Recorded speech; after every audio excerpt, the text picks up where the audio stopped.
Assalamu alaikum. My name is Wasim Ashraf, and in this course we are going to learn about WordPress website development. ये course तमाम उन लोगों के लिए है जो बिल्कुल स्क्रैच से WordPress पे वेबसाइट बनाना सीखना चाहते हैं, और उन लोगों के लिए भी है जो ऑलरेडी कुछ अवेयरनेस है उनको, और उनकी अपनी स्किल्स को मज़ीद पॉलिश करना चाहते हैं। तो हम लोग बात करेंगे इस कोर्स में कि किस तरह से हम लोग एक सिंपल WordPress वेबसाइट बना सकते हैं, और किस तरह से हम एक ई कॉमर्स स्टोर में एक सिंपल वेबसाइट को कन्वर्ट कर सकते हैं और विद फुल फंक्शनैलिटीज उसको चला सकते हैं। तो after this course you will be able to develop a store from scratch. मैं आपको ये भी बताऊंगा कि आप किस तरह से डोमेन बाय कर सकते हैं, किस तरह से आप एक होस्टिंग बाय कर सकते हैं और अपनी वेबसाइट आप सेटअप कर सकते हैं।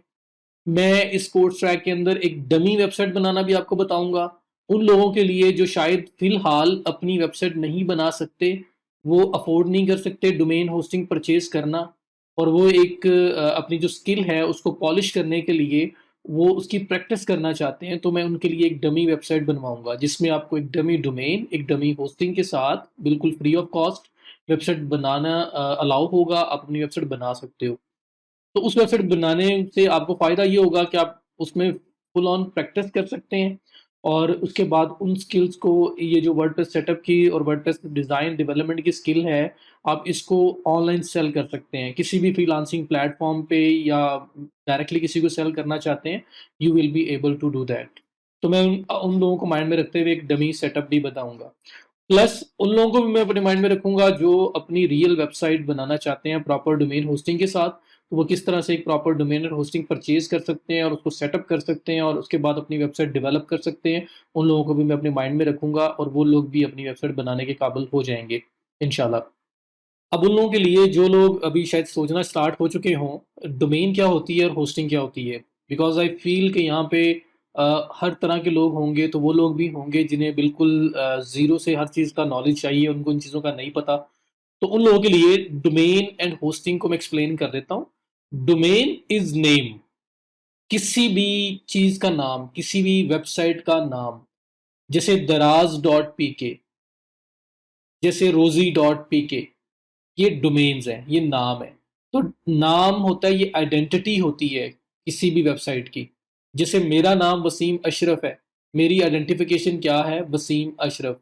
अगर आप लोग मुझे जानेंगे तो मेरे नाम से जानेंगे, मेरा नाम मेरी आइडेंटिफिकेशन है इस मुआशरे में।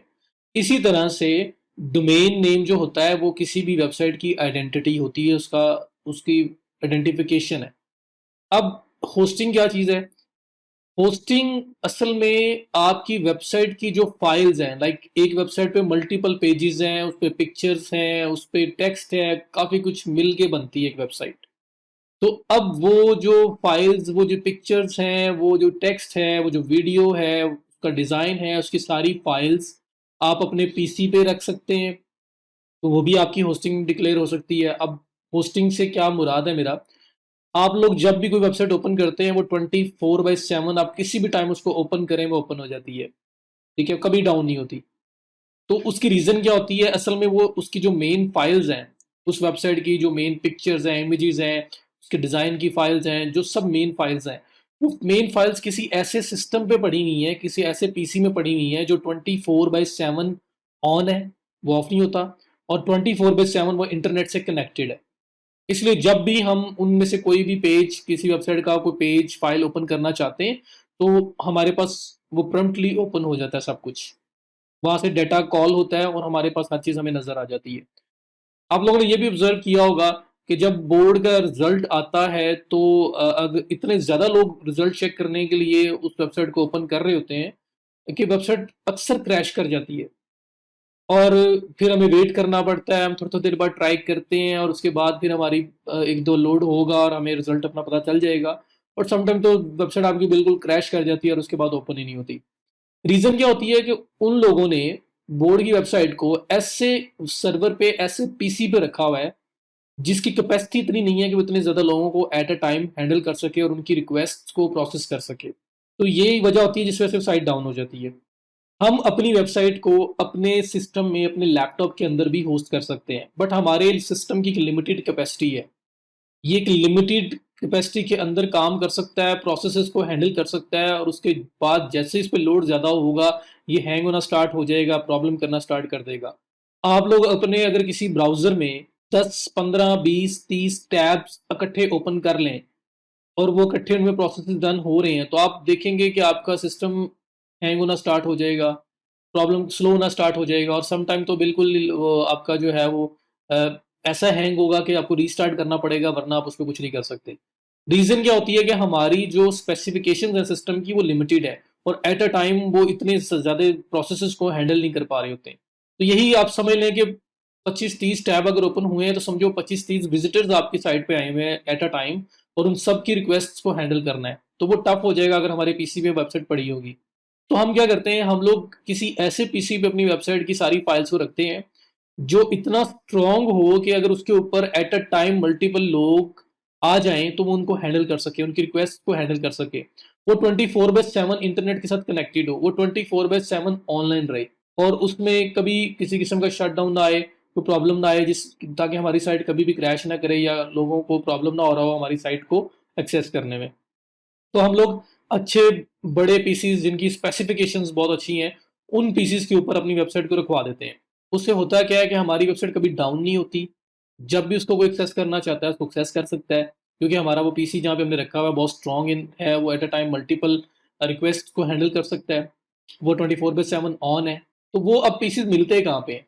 तो वो उसके लिए बिजनेस सेटअप्स हैं, दुनिया में बहुत सारे लोग हैं जिन्होंने प्रॉपर बिजनेस सेटअप्स लगाए हुए हैं, वहाँ पे सिर्फ वही पीसीज वही सर्वर्स हैं, और उनके अंदर जो स्पेसिस हैं उनको वो रेंट आउट करते हैं, मंथली बेसिस पे, ईयरली बेसिस पे आपको चार्ज करते हैं, और आपको उसके अगेंस्ट वो वहाँ पे स्पेस अलाउ करते हैं कि ये स्पेस है, आप यहाँ पे अपनी वेबसाइट को रख लो। इस वजह से फिर हमारी वेबसाइट जो है वो मल्टीपल लोगों को भी हैंडल कर सकती है, हमारी वेबसाइट 24/7 ऑन भी रहती है, हमें किसी किस्म का कोई इशू नहीं आता वहाँ पे। तो हम लोग रेंटल स्पेस बाय करते हैं, वो होती है होस्टिंग आपकी। And domain is your identification, domain का आइडेंटिफिकेशन से बढ़ के और कोई चीज़ उसकी वैल्यू नहीं है, और उसका कोई और इसका इंट्रोडक्शन नहीं है, वो सिर्फ और सिर्फ आइडेंटिफिकेशन के लिए है कि मैं अगर चाहता हूँ कि फला चीज़ ओपन करनी है, तो जब तक मुझे पता ही नहीं होगा कि क्या टाइप करूँ तो वो चीज़ आए, तो मैं कैसे कर सकता हूँ? तो आइडेंटिफिकेशन होना ज़रूरी है, तो वो हमें डोमेन से मिलती है। बाकी आपकी सारी फाइल्स जो हैं वो जिस सर्वर पे जिस पीसी पे पड़ी होती हैं, उसको हम होस्टिंग बोलते हैं जी, हमने वहाँ पे होस्ट किया हुआ है उन फाइल्स को। तो ये डोमेन एंड होस्टिंग का एक डिटेल्ड इंट्रो था उन लोगों के लिए जिनको इन चीज़ों का नहीं पता था, और जिनको इनका ऑलरेडी पता था, प्लीज़ हम लोगों ने उन लोगों को भी साथ लेके चलना है जो बिल्कुल स्क्रैच से उम्मीदें लेके आए हैं कि हम लोगों ने बिल्कुल स्क्रैच से सीखना है इन चीज़ों को, तो हमें उनका भी ख्याल करना है, और इंशाल्लाह ताला आप लोगों को भी कुछ ना कुछ सीखने को मिलेगा इसमें। तो इस पार्ट में, इस वीडियो में मैंने आपको एक्सप्लेन करना था कि हम इस कोर्स ट्रैक में क्या कुछ करने जा रहे हैं, एंड आई होप कि आप लोगों को एक आइडिया मिल गया होगा। नेक्स्ट वीडियो से हम लोग प्रॉपर डेवलपमेंट का प्रोसेस स्टार्ट कर देंगे। Thank you so much, see you in the next video.